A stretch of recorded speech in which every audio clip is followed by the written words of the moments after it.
After more than a year out of the ring, Deontay Wilder returns this Friday night in Wichita, Kansas, attempting to snap a two-fight losing streak and reignite what once seemed like an unstoppable career. It's been 391 days since we last saw the Bronze Bomber in action.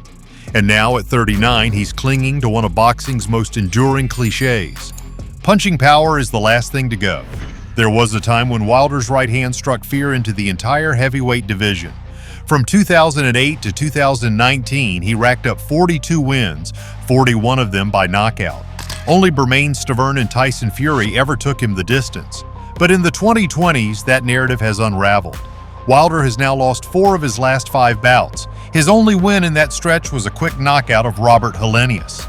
In his last 2 fights, he looked like a fighter unable to find the trigger or unwilling to pull it. Against Joseph Parker in December 2023, Wilder entered as a heavy favorite. But he seemed uncertain from the opening bell, circling far outside Parker's range and his own.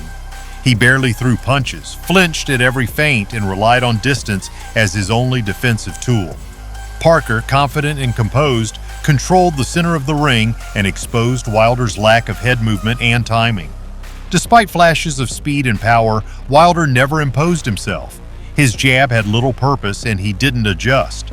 Parker was simply the better technician and the scorecards reflected that dominance. The Zhang fight in June 2024 was more punishing. Again, Wilder started slow and by the 3rd round he looked physically shaky. His punch output was alarmingly low. He landed just 9 punches across 3 rounds, failing to apply the pressure needed to tire the 282-pound southpaw. In the 5th round, a brief burst of offense ended in disaster. With his left hand dangling and his focus on a loaded right, Wilder was cracked by Zhang's right hook, then finished seconds later. Both losses painted the picture of a fighter relying on power that never arrived. But were these signs of permanent decline or just the result of poor matchmaking? Parker and Zhang are arguably 2 of the best opponents Wilder has ever faced. Perhaps only Fury ranks higher. Most of Wilder's earlier knockout wins came against B.O.N. and C-level opposition. It's possible that he hasn't declined dramatically, but he's just no longer matched to his strengths. Trainer Derrick James, now working with Wilder, believes there's still something left. The key, he says, is restoring confidence, the same confidence Wilder admitted to losing in a recent podcast interview. He's also cited a shoulder surgery, a sports psychologist, and personal distractions. Whether those are valid explanations or excuses is up for debate. Still, James is optimistic. At 39, Wilder may not be able to reinvent himself, but with the right fights and regular activity, he could find his rhythm again. But who is Tyrrell Herndon, the man standing opposite Wilder this Friday night? The 34-year-old heavyweight from Oklahoma has spent most of his career in the shadows, fighting on local shows and building up a modest record. With 21 wins, 10 by knockout, and 5 defeats, Herndon's resume includes names like Jonathan Guidry and Jeremiah Milton. Solid but unspectacular opposition.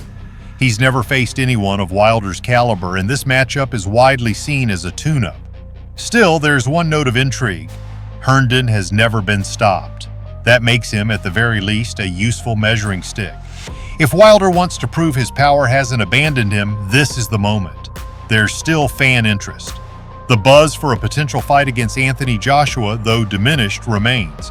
If Wilder can put together 1 or 2 highlight reel knockouts, that matchup becomes marketable again. Because with punchers, the appeal lingers longer than the punch itself. Wilder's power may still be there, but it needs the right setup, the right rhythm, and the right opponent. Against Herndon, we'll get a first look at whether Wilder is truly done or just needs a little recalibration. Thanks for tuning in again. If you enjoyed the video, drop a like and share your thoughts in the comments. Don't forget to subscribe so you never miss any exciting content. See you next time. Stay strong and motivated. Take care.